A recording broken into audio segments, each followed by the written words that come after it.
EP.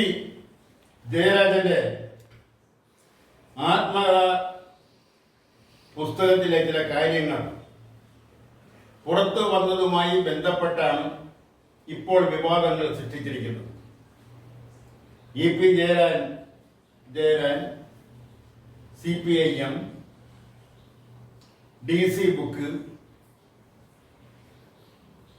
BJPയുടെ സംസ്ഥാന president K Surendran, KPCC president K Sudhakaran, അങ്ങനെ ജയരാജനും DC ബുക്സും CPM-ഉം കെ സുരേന്ദ്രനും കെ സുധാകരനും ചേർന്നുള്ള ഒരു വിവാദം.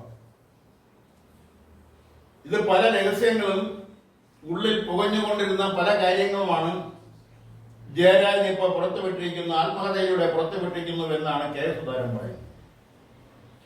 അതിന് മറുപടി എന്നോണം നൂറുകണക്കിന് CPM-ന്റെ യുവ പ്രവർത്തകരെ കൊലപ്പെടുത്തിയ സംഘത്തിന്റെ നേതാവാണ് സുധാകരൻ എന്ന് ജയരാജൻ പറയുന്നു.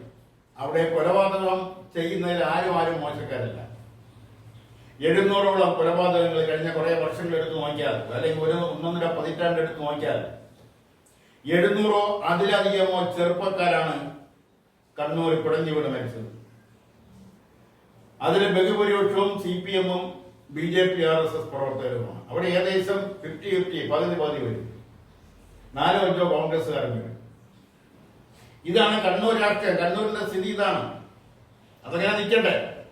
ഇവിടെ വിവാദമായ ആത്മകഥയിലേക്ക് കടക്കാം. ആ ആത്മകഥാ പുസ്തകത്തിന്റെ പുറംചട്ട പുറത്തു വന്നിരിക്കുന്നു. അതിൽ ഇ.പി. ജയരാജനും EMS ഒരു കട്ടൻ ചായ കുടിക്കുന്ന സീനും കൂടി ചേർന്നുള്ള മുഖചിത്രമാണ്. കട്ടൻ ചായയും പരിപ്പോടെയും ഒരു കമ്മ്യൂണിസ്റ്റുകാരന്റെ ജീവിതം, അതാണ് ആത്മകഥാ പുസ്തകത്തിന്റെ പേര്. പല രഹസ്യങ്ങളും പ്രത്യേകിച്ചും രാഷ്ട്രീയത്തിൽ പുറത്തു വരുന്നത് അതിലെ ചില പ്രഗത്ഭ വ്യക്തികളുടെ ജീവിതം, ആത്മകഥ, ജീവചരിത്രം പുസ്തക രൂപത്തിൽ പുറത്ത് വരുമ്പോഴാണ്. അങ്ങനെ പല രഹസ്യങ്ങളും കേരളത്തിൽ മാത്രമല്ല ഇന്ത്യയിലാകമാനം ലോകത്താകമാനം പുറത്തു വന്നിട്ടുണ്ട്. ചില കൊലപാതകങ്ങൾ പോലും തെളിയിക്കപ്പെട്ടിട്ടുണ്ട്. അങ്ങനെയാണ് ആത്മകഥയുടെ സത്യസന്ധമായി ആത്മകഥയിൽ പറയുന്ന 100% സത്യസന്ധത ആയിരിക്കില്ല. ചിലത് മറച്ച് നിവർത്തിയില്ലാതെ അല്ലെങ്കിൽ മറച്ചു വെക്കേണ്ടത് അനിവാര്യമെന്ന് തോന്നുന്ന ചില കാര്യങ്ങൾ മറച്ചു വെക്കും. അല്പം പൊടുപ്പും തൊങ്ങലും കൂടെ ഇരിക്കട്ടെ എന്ന് വിചാരിക്കുന്ന കാര്യങ്ങൾ പൊടുപ്പും തൊങ്ങലും ചേർത്ത് എഴുതും. അങ്ങനെയൊക്കെയാണ് ആത്മകഥ പുറത്തു വന്നിരിക്കുന്നത്. ഫാദർ വടക്കൻ വിമോചന സമരത്തിന്റെ മുൻനിര നേതാക്കളിൽ പ്രധാനിയായിരുന്നു ഫാദർ വടക്കനച്ചൻ. ആ വടക്കനച്ചന്റെ എന്റെ കുതിപ്പും കിതപ്പും എന്ന ആത്മകഥാ പുസ്തകം പുറത്തു വന്നപ്പോഴാണ് അങ്കമാലിയിൽ 8 വിമോചന സമരത്തിൽ പങ്കെടുത്തവർ വെടിയേറ്റ് മരിക്കാനുണ്ടായ സാഹചര്യം പുറം ലോകം അറിയുന്നത്. അന്ന് ആ വിമോചന സമരത്തിൽ പങ്കെടുത്ത തീരപ്രദേശത്തെ വിദ്യാഭ്യാസമില്ലാത്ത മത്സ്യത്തൊഴിലാളികൾ, അവരന്ന് പോലീസിന് നേരെ ചാട്ടുളി എറിയുകയും ആ ചാട്ടുളി പോലീസുകാരുടെ യൂണിഫോമിനെ പേദിച്ചുകൊണ്ട് മാംസം വലിച്ചു കീറിക്കൊണ്ട് പോകുന്നൊരു സാഹചര്യം. അവർ ആ നിലയിലേക്ക് മാനസികമായി വന്നു എന്ന് പറയുന്നത് ഫാദർ വടക്കൻ തന്നെ പറയുന്നത് പള്ളി കാമ്പൗണ്ടിനകത്ത് മൺതാഴിയിൽ പട്ടച്ചാരായം നിറച്ചു വെച്ചിട്ട് അതിൽ ചിരട്ട എന്ന് പറയുമ്പോൾ തേങ്ങ പൊതിച്ച് തേങ്ങയെല്ലാം മാറ്റിയിട്ട് ബാക്കി വരുന്ന പാകോട് ചിരട്ടകൾ ഇട്ടുന്നതാണ്. ഇത് ആവശ്യത്തിന് കോരി കുടിച്ചിട്ടാണ് ഈ വിമോചന സമര ജാഥയിൽ പങ്കെടുക്കുകയും പോലീസിനെതിരെ അക്രമകരമായ നിലപാട് സ്വീകരിക്കുകയും ചെയ്തു. അങ്ങനെ നിവർത്തിയില്ലാതെയാണ് പോലീസുകാർ വെടിവെച്ചു എന്നാണ് ഫാദർ വടക്കൻ പറയുന്നത്. ആ വെടിവെപ്പിലാണ് അങ്കമാലിയിൽ 8 മത്സ്യത്തൊഴിലാളികൾ, തീരപ്രദേശത്ത് താമസിക്കുന്ന മത്സ്യത്തൊഴിലാളികൾ വെടിയേറ്റ് മരിക്കാനിടയായി. അങ്ങനെ പല സ്ഥലങ്ങളിലും തിരുവനന്തപുരത്തെ പൂന്തുറ എടുത്തു നോക്കിയാലും പുല്ലുവിള എടുത്തു നോക്കിയാലും അങ്ങനെ കേരളത്തിൽ നടന്നിട്ടുള്ള പല വെടിവെപ്പുകളും എന്തൊരു കൂത്തപ്പറമ്പ് വെടിവെപ്പിന്റെ യാഥാർത്ഥ്യം പുറത്തു വന്നാൽ പോലും അവിടെ നടന്നിട്ടുള്ള സംഭവങ്ങൾ ഒക്കെ ഏതെങ്കിലും ജീവചരിത്രത്തിൽ പുറത്തു വരുമായിരിക്കും. ചിലതെല്ലാം പുറത്ത് വന്നിട്ടുമുണ്ട്. അതുപോലെയാണ് ജയരാജന്റെ ആത്മകഥയിലെ ചില കാര്യങ്ങൾ PDF എടുത്ത് 150ഓളം പേജ് പുറത്തുവിട്ടത്. അതിലെ പ്രധാനപ്പെട്ട ചില കാര്യങ്ങൾ പുറത്തുവിട്ടത്. അതിൽ എടുത്തു പറയുന്ന ഒരു കാര്യം, ലോട്ടറി കച്ചവടക്കാരൻ സാന്റോ മാർട്ടിൽ നിന്നും 2 കോടി രൂപ സംഭാവനയായി സ്വീകരിച്ചത് പാർട്ടി നിർദ്ദേശിച്ചത് കൊണ്ടാണെന്നാണ്. അന്നേ ഇത് വിവാദമായതാണ്. വിവാദം ഇത്രയധികം തുക ഒരാളിൽ നിന്ന് വാങ്ങിയത് തെറ്റായിപ്പോയെന്ന് പാർട്ടിയുടെ പല കമ്മിറ്റികളും അന്ന് വിലയിരുത്തിയതുമാണ്. അങ്ങനെയാണ് 1 കോടി രൂപ തിരിച്ചു കൊടുത്തു എന്നൊക്കെ പറയുന്നത്. കൊടുത്തോ ഇല്ലേ അതൊക്കെ വേറെ കാര്യം. എന്തായാലും അവസരം അത് കൈരളിക്ക് നൽകിയ പരസ്യത്തിന് അത് മുൻകൂറായി കൊടുത്തതാണെന്ന നിലയിലാണ് അവസാനിപ്പിച്ചത്. അപ്പൊ അന്ന് പാർട്ടിക്കകത്ത് ദേശാഭിമാനിയുടെ മാനേജർ EP ജയരാജനായിരുന്നു. അന്ന് പാർട്ടിക്കകത്ത് ഫണ്ട് സ്വരൂപിക്കാനുള്ള അധികാരം ജയരാജനായിരുന്നു അതിന്റെ ഉത്തരവാദിത്വം. ചെറിയ ഫണ്ടൊക്കെ എല്ലാ പാർട്ടിക്കാർക്കും പാർട്ടി പ്രവർത്തകർക്കും സംഭരിക്കാം. അതിനു മുമ്പേ ഇതൊന്നും തുടങ്ങിയതല്ല. ഗൗരിയമ്മ പാർട്ടിക്കകത്ത് സജീവമായി ദേശീയ കമ്മിറ്റി അംഗം ഇരിക്കുന്ന സമയത്ത് അന്ന് മണർകാട് പാപ്പനിൽ നിന്നും പലപ്പോഴും പാർട്ടിക്ക് വേണ്ടി കടം വാങ്ങിയിരുന്നത് ഗൗരിയമ്മയാണ്. അപ്പൊ അതൊക്കെ സാധാരണ സംഭവങ്ങളായി മാറുന്നു. ഇപ്പോഴത് വിവാദമായത് ജയരാജന്റെ പേരിൽ ഇത്ര നടപടികൾ വന്നപ്പോഴാണ്. അദ്ദേഹം വ്യവസായ വകുപ്പ് മന്ത്രിയായിരുന്നപ്പോൾ സ്വന്തക്കാരെ നിയമിച്ചു എന്നതിന്റെ പേരിൽ രാജിവെക്കേണ്ടി വന്നു. അതുപോലെ തന്നെ കഴിഞ്ഞ പൊതു തെരഞ്ഞെടുപ്പ് കാലത്ത് ഒരു BJP നേതാവിനെ കണ്ടത് വിവാദമാവുകയും അത് പുകഞ്ഞ് കത്തി അദ്ദേഹത്തിന് ഇടതുപക്ഷ ജനാധിപത്യ മുന്നണിയുടെ കൺവീനർ സ്ഥാനം രാജിവെക്കേണ്ടി വന്നു. അതുമായി ബന്ധപ്പെട്ട് തുടർന്നിങ്ങോട്ട് വന്നപ്പോൾ അദ്ദേഹം ആഗ്രഹിച്ചിരുന്ന അല്ലെങ്കിൽ അദ്ദേഹത്തിന് കിട്ടുമായിരുന്ന കോടിയേരി ബാലകൃഷ്ണന് ശേഷം CPIM-ന്റെ സംസ്ഥാന സെക്രട്ടറി പദവി അദ്ദേഹത്തിന് ലഭിക്കാതെ പോയി. അതിലുള്ള ദേഷ്യവും സങ്കടമൊക്കെ അദ്ദേഹത്തിന് ഉണ്ടായിരിക്കാം.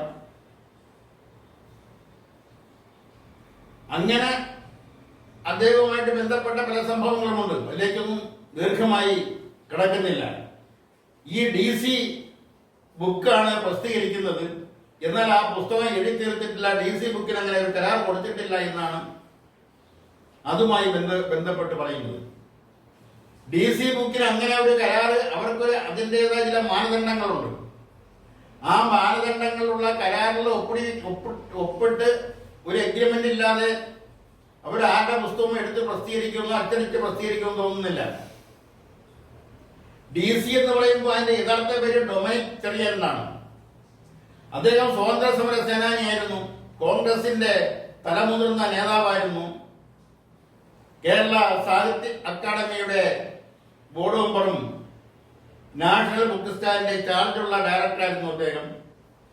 അവിടെ നിന്നും പിണങ്ങി പുറത്തിറങ്ങിയാണ് അദ്ദേഹം സ്വന്തം പേരിൽ ഡൊമിനിക് ചെറിയൻ എന്ന അദ്ദേഹത്തിന്റെ പേരിന്റെ ചുരുക്കക്ഷരമായ DC മാത്രം എടുത്തുകൊണ്ട് DC ബുക്ക് തുടങ്ങുന്നത്.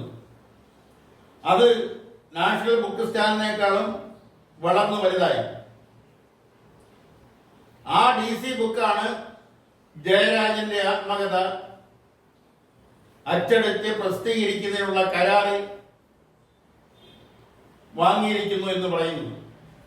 അത് ജയരാജൻ നിഷേധിച്ചിട്ടുണ്ട്. DC ബുക്കാവട്ടെ, DC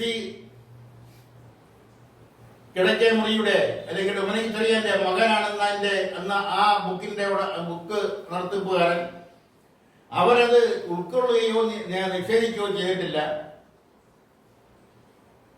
എന്തായാലും ആ പുസ്തകത്തിന്റെ പുറംചട്ട ചില ദിനപത്രങ്ങൾ വന്നു കഴിഞ്ഞു. അവിടെ ജയരാജനോടൊപ്പം EMS കട്ടൻ ചായ കുടിക്കുന്ന ഒരു പടമാണ് പുറത്തു വന്നിരിക്കുന്നത്. അപ്പൊ ഈ നിലയിലേക്ക് പുറംചട്ടയെ അടിച്ച് പുറംചട്ടയും പ്രിന്റ് ചെയ്ത് ആ പുസ്തകം ഏകദേശം അവസാന മിനുക്ക് പണിയിൽ ആയിരിക്കാനാണ് സാധ്യത. ഇത്രയധികം വർക്ക് ചെയ്ത സ്ഥിതിക്ക് ഇപ്പോൾ ഒരു വിവാദം ഉണ്ടായത് ആരോഗ്യകരമല്ല. അതല്ലെങ്കിൽ അതിനകത്തുനിന്ന് പ്രധാനപ്പെട്ട ചില കാര്യങ്ങൾ അല്ലെങ്കിൽ വിവാദം ആകാൻ സാധ്യതയുള്ള ചില കാര്യങ്ങൾ മാത്രം എടുത്ത് പ്രസിദ്ധീകരണത്തിൽ നൽകിയതും ശരിയല്ല. അതല്ലെങ്കിൽ ആ ആത്മകഥത്തിന്റെ ഉടമസ്ഥൻ എഴുതിയ ജയരാജന്റെ പൂർണ്ണ അനുവാദത്തോടും രേഖാമൂലമുള്ള അനുവാദത്തോടെ ആയിരിക്കണമായിരുന്നു അത് ചെയ്യേണ്ടിയിരുന്നത്. അപ്പോൾ ഇതിൽ എവിടേക്കെയോ സ്പെല്ലിംഗ് മിസ്റ്റേക്കുകൾ വന്നിരിക്കുന്നു. എന്തായാലും ഇതിനു മുമ്പും പല ആത്മകഥാ പുസ്തകങ്ങളും പുറത്തു വന്നപ്പോൾ വിവാദങ്ങൾ ഉണ്ടായിട്ടുണ്ട്. അത് പവനന്റെ ആത്മകഥയായാലും പ്രഥമ മന്ത്രിസഭയിലെ മുഖ്യമന്ത്രി EMSന്റെ പട്ടിക സെക്രട്ടറി ആയിരുന്ന ബെല്ലൻ കുഞ്ചരന്തൻ നായരെ പൊളിച്ചെടുത്ത് എന്ന ആത്മകഥാ പുസ്തകം പുറത്തിറങ്ങിയപ്പോൾ നിരവധി വിവാദമായ സംഭവങ്ങൾ അതിലൂടെ പുറത്തു വന്നു. അങ്ങനെ ഓരോരുത്തരെയും പഴയ രാഷ്ട്രീയ നേതാക്കളുടെ ഓരോരുത്തരുടെയും ജീവിതകഥകൾ സംഘങ്ങളുടെ ജീവിതകഥ എടുത്ത് പരിശോധിക്കുകയാണെങ്കിൽ എത്രയോ സംഭവങ്ങൾ കോൺഗ്രസിനകത്തുണ്ടായ കുതുകാൽവെട്ടുകൾ, ദാമോദര മേനോന്റെ ആത്മകഥ, അദ്ദേഹത്തിന്റെ പത്നി ലീല ദാമോദരൻ എഴുതിയ പുസ്തകം, അതിനകത്തോ കോൺഗ്രസുകാരുടെ പാരവെപ്പുകളും തമ്മിലടികളും കാര്യവാരങ്ങളുടെ ചരിത്രമാണ് ഏറ്റവും കൂടുതൽ. K. കരുണാകരന്റെ ആത്മകഥാ പുസ്തകം ആരോ എഴുതിയിട്ടുണ്ട്. അതെടുത്ത് വായിച്ചു നോക്കിയാൽ അതിൽ പറയുന്നത് അടിയന്തരാവസ്ഥയിൽ കേരളത്തിൽ നടന്നിട്ടുള്ള പല സംഭവങ്ങളും, പല പോലീസ് ലോക്കപ്പിൽ പലരും കൊല്ലപ്പെട്ടതും, ടോർച്ചർ ക്യാമ്പുകളിൽ കൊല്ലപ്പെട്ടതും ഒന്നും തന്നെയും അന്നത്തെ ആഭ്യന്തര വകുപ്പ് മന്ത്രി എന്ന നിലയിൽ K. കരുണാകരൻ അറിഞ്ഞിരുന്നില്ല, അല്ലെങ്കിൽ K. കരുണാകരനെ അറിയിച്ചിരുന്നില്ല. അതെല്ലാം ജയറാം പണിക്കലിനെ ചുറ്റിപ്പറ്റി നിൽക്കുന്ന ഒരു കോൺഗ്രസും കൂടി ചെയ്തതാണെന്നാണ് അതിൽ പറയുന്നത്. വസ്തുത എന്താണെന്ന് ഇനിയും തിരിച്ചറിയേണ്ടിയിരിക്കുന്നു. അതിലെ വിവാദമായ രാജൻ പ്രശ്നം, അതുമായി ബന്ധപ്പെട്ട ഒരാൾ മാത്രമേ ഇപ്പൊ ജീവിച്ചിരിപ്പുള്ളൂ. അന്ന് അതുപോലെ തന്നെ വർഗീസിന്റെ പ്രശ്നം, അന്ന് വർഗീസിനെ വെടിവെക്കാൻ ഉത്തരവ് നൽകിയ ലക്ഷ്മ,